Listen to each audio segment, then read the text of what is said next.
Hi friends, this video shows how to find lost remote controller of Google TV streamer 4K device using Android or iPhone. In phone, first we need to install Google Home app. I already installed Google Home app here. Open. Then we need to log in with the Gmail ID and password. Then tap on this devices tab.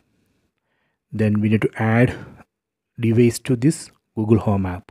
You can tap on this add button, then add the device. I already added this Google TV streamer into this Home app. Here you can see the device. Tap on this device name, then tap on this settings icon on top right corner. Here you can see find my remote. Tap here, tap on play sound.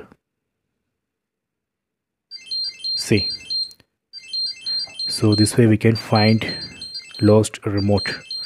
If you want to stop, you can press any button on the remote, or you can tap here stop. Okay, so this way we can easily find. You can try this. I hope you have enjoyed this video. Please subscribe this channel. Please like and share the video.